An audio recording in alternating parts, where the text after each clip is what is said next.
Hey everyone, it's Mrs. Slauson. So I'm not sure if this is going to be the first video or the second video that you're watching because I'm going to have us make a cheat sheet. So that was either before or after this. Anyway, I'm in our chapter 3 packet and I need for you to go, we're going to be skipping section 3.2. And I need for you to get to page 13, and the other thing I'm going to need for you to have in front of you is a calculator. I'll have my TI calculator. You may use your phone, I guess, if you don't have it. So, little quick thing about this is, hold on one second, I'm just getting the app up. If you don't have a graphing calculator because we've gone remote, you do have a couple options. So I'm going to go into my app store right now and just show you what those options are. So what I did is I just put TI calculator and I got a bunch of different choices, and I've got this one, which is the one I actually have on my phone, and it does a pretty good job. It's not perfect. There are issues that do come up, and I don't know if we would have those issues because I've not done all of those things with the graphing calculator. You can go through. This looks like it would mimic the TI graphing calculator. So does this one.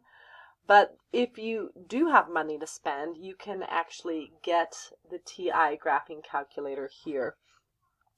I don't think, so it's the manual and the graphing calculator. So it's $5.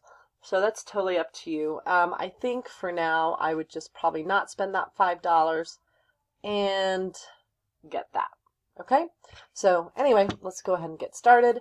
So again, page 13, we are going to start the word problem. So our goal is to figure out if something is linear or exponential. So just a reminder, a linear is something where it adds or subtracts, and exponential is where you see multiplication. You can see division, but you would have to turn it into multiplication. And then we're going to start adding one more. If you see a percent symbol, that is going to mean that it's exponential. So we're just going to go through and just figure out in these couple of examples, is it linear or exponential? So in the first problem, a pizza company charges $12 for a large pizza and then $1.50 for each topping. So I buy my pizza and then I have to pay $1.50 for pepperoni, $1.50 for sausage, $1.50 for tomatoes. So that means I'm adding $1.50 every time. So since I am adding $1.50 every time, that would make this linear.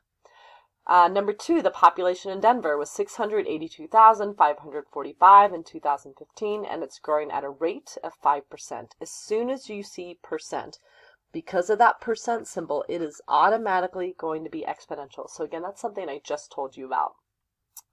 The bacteria on a petri dish is $10 and it doubles every hour. So I start with 10, it doubles to 20. 20 doubles and becomes 40, 40 doubles becomes 80, 80 doubles is 160, and doubling means that you're multiplying by 2, so because we're multiplying, we get exponential. Doubles, triples, quadruples, that's all implying multiplication. Number 4, a cell phone company charges you $40 a month plus $5 for every gigabyte of data. So I pay $40, and then if I use a gigabyte, that's $5. Use another one, that's another $5. So I'm always adding $5. So since we're adding, that's going to be linear. So 5 and 6. So I'm going to guess that there was another video that went before this, and it was making of a cheat sheet. And how do you tell if it's linear or exponential? So what I always look for is linear, and I want to see, are they adding, because it's getting bigger, the same amount to go from here to here to here? And if you don't know what it took to get 275 to add 330, then to figure that out, just subtract them. So I'll just take 330, subtract 275, and I realize it was 55 cents. So what I want to see is, if I keep adding 55 cents, would I get the same amount? So to get from here to here, I add 55 cents. Now notice I just did switch to a pencil in case it's not right. So I take 275, add 55 cents, whoops. Yep, 330, because there's a 0 behind here. And if I take 330, that's the answer, and I add another 55 cents, I get 385, and this says I should get 396. So I'm definitely not adding. So I'm going to assume that it's exponential, right? So that means, what did I multiply this by to get to this? And so this is something I would have discussed on the cheat sheet. So I have no idea what I multiplied this by to get to this. So to do that, just like I did that subtraction, I'm just going to take the 330, my new amount, and divide it by my previous amount.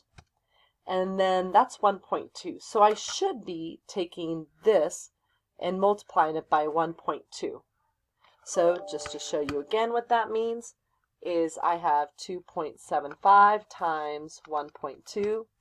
There's that 3.3. If I take that times 1.2, I get 396, which is what I should have.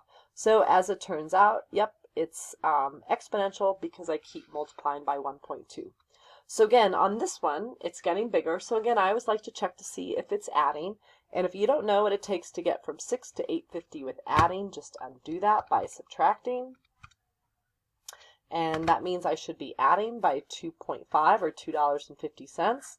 So we'll just check that pattern. So if I take $6 and add $2.50, I get $8.50. If I take $8.50 and add $2.50, yes, I get the 11. So because I'm adding $2.50 each time, that makes it linear. All right, so sometimes it's not always multiplying with exponential. I said there might become a percentage. And what you'll need to realize is that on your calculator, nowhere on the calculators, back in the day they used to have it, but there's not a percentage button on our calculator anymore. So we will have to know how to work with percents. And this is something that you learned in 6th grade. I used to teach 6th grade many years ago. So what we want to talk about is how do you go from a decimal to a percent and a percent to a decimal. And if you have a calculator and if you don't. Now I realize I've skipped over this. I will come back to that in a moment. So if you have a calculator and you want to go from a decimal, so let's say, ouch, I just gave myself a paper cut grabbing my pen. That I have a decimal of 400s, 0.04, and I need to turn that into a percent. Well, what I'll do is just take a percent, because a percent, if you kind of look at it a bunch of different ways, I could rearrange this and make that become the 1 and make those become the 0, and I can multiply by 100. And I would just take 0.04 times 100 on my calculator, and it's 4.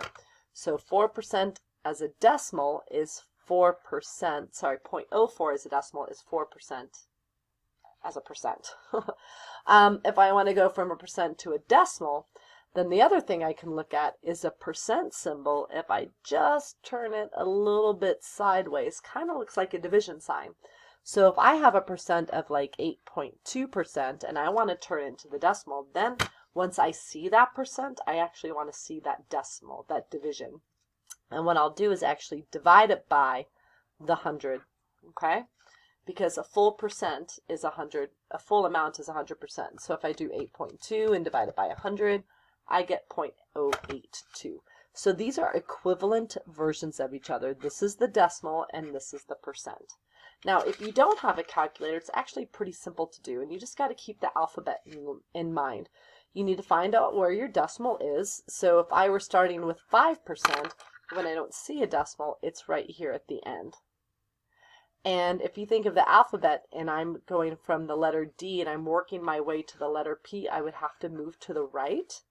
And I'm going to do it 2 times because there are 2 zeros in 100. So I'll just take this decimal, right?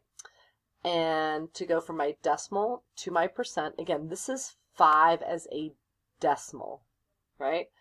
And I want to turn it into a percent. So I'm going to move that decimal 2 times to the right, 1, 2, and then I'd have to fill numbers in here. So 5 as a decimal is 500%. Okay? Now, if I have a percent and I want to turn it into a decimal, so let's say as 7.4%. Then I'll take that decimal, and again, if you think of that alphabet, this time to go from a percent to a decimal, I would want to move to the left, and again, it's going to be 2 times because there's 2 zeros in 100. So I'll take that decimal, I'll move it once, twice. I need to fill something in that little gap, so I'll put a 0, and it ends up here. and so the decimal ends up being 0.074. So whatever you're more comfortable with, but you should know how to do that without a calculator. All right, let's go through. So sorry, I don't want to change this page yet. So why are we learning about percents? Well, that G that we've been talking about is known as the growth factor. And that's, again, what we multiply by every time. So a percent is the rate at which something gains or loses value. And rates are always presented as a percent, but again, the calculator will require that it's presented as a decimal. So I'm going to flip the page, and I'm going to go to page 14 and talk a little bit more about this G, this growth factor. So the growth factor, again, is what you multiply by over and over and over again. What we need to do is realize that this growth factor actually comes from a rate. It comes from a percent. And so to get G, you need that percent. And that percent is going to be the R that I'm about to write in the formula. So first, I'm going to use the number 1, because 1 is the decimal version of 100%. And that to get G, I'm going to take 1, and I'm going to add, in case it's increasing, or I might subtract if it's decreasing, that rate. But again, that rate will have to be in a decimal form. Okay? So what I'm doing is I'm taking kind of, just a little off to the side, is I'm taking 100% and I'm adding the percent that they're going to give us, or I'm going to subtract. So what I'm doing is just beating the process a little bit and turning this percent into a decimal, that's the R, and I'm turning 100% into a decimal. All right? I don't know if that even made sense to you. So what I'm going to do is we're going to focus on how do you get the growth factor, or how do you get the rate. So the first thing is, if I give you the rate, everything in here is the percent change. If it increases by 20%, if it decreases by 20%. So the first thing I'm going to have to do is change all of these into a decimal. So again, I can divide this by 100, divide this by 100, divide this by 100. Otherwise, I can just realize that there's a decimal at the end of 20. And then to go from a percent, P, to a decimal in the alphabet, I would go from the letter P and I would work towards the letter, you can't see that hand, to D. So I'd go to the left. And when you move it 2 times to the left, your decimal ends up right in front of the 2. So now I'm going to take the 1 to get my G, and I'm going to add, because it's increasing, 0.2. And my growth factor, what I would multiply by over and over and over again, would be 1.2, like we've been doing in our tables. So what I'm going to box in for you, that's your growth factor. So in a 10% decrease, again, there's my decimal, just move it 2 times to the left, or you can take 10 and divide it by 100, is 0.10. So since it's decreasing, I'm going to take 1 and subtract 0.10. You could think of money, a dollar, take away a dime, and you get 90%. So that's my growth factor. That's what I would multiply to get from one Y to the next Y to the next Y. So let's just finish these percents. So a 5% decrease, again, the decimal's here, move it once, twice, whoops, that was the first one, and I'd have to put a 0 there, is 0.05. And since it's a decrease, I'll take my 1 or my dollar, subtract 5 cents, and I've got 0.95. Again, anything that I'm boxing in, that's my growth factor. That's that number we would see in the parentheses of our formula. 60%, that's 0.60. So 1, it's an increase, plus 0.60. This is my growth factor. Again, this is what number would be in the parentheses. A 42% decrease, that's 0.42, so I'll do 1, take away 0.42, or a dollar, take away 42 cents, that's 0.58. This is the number in the parentheses. That's what I'm multiplying by. Hopefully we're getting the idea of this. 25% increase will be 1 plus 0.25. And a 2.3% increase, again, just a reminder, you can always take this, 2.3 divided by 100. There's your decimal. And so I could take my 1 plus my decimal and get this. So if you are given the percent is not the number that goes in the parentheses. you need to use that percent to help you get the number that goes in the parentheses.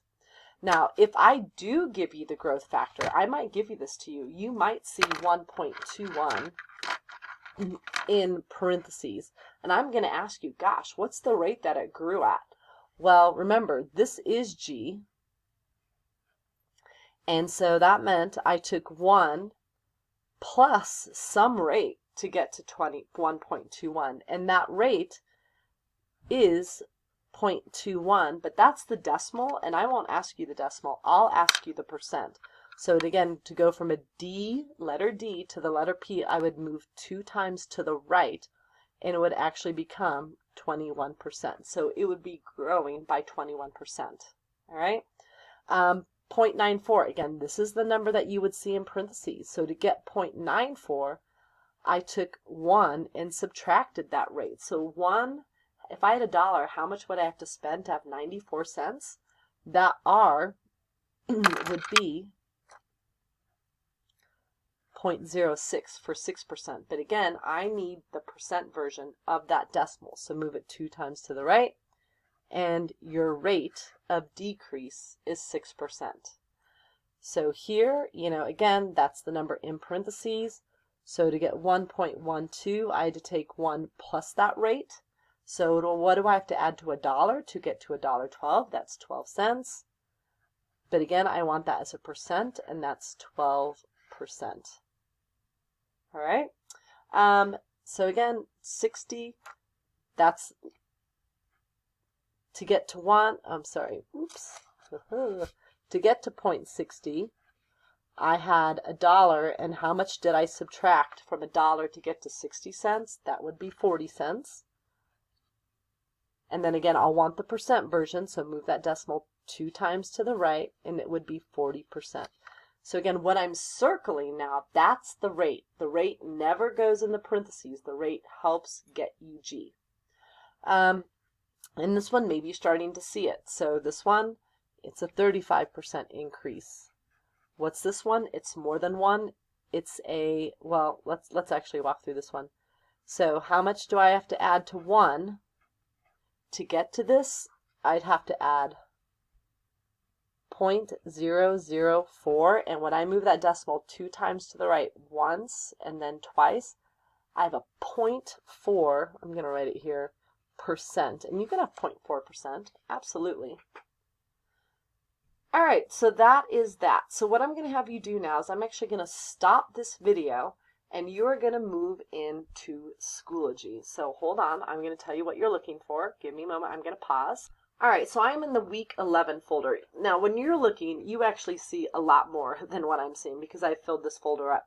But there is this tile. It's called Percent Change Growth Factor, and I'm going to actually ask you to do all of this. I think there's 10 questions. The first one's like a drag and drop, and then the second one, I believe, is like a multiple choice, or the 2, 3, 4, 5 are multiple choice. So you're going to stop. You're going to complete this, all right, before we go on and finish the videos. So that's it. Don't stop yet. You have a quick play pause it question to answer. Make sure you answer it and then move on.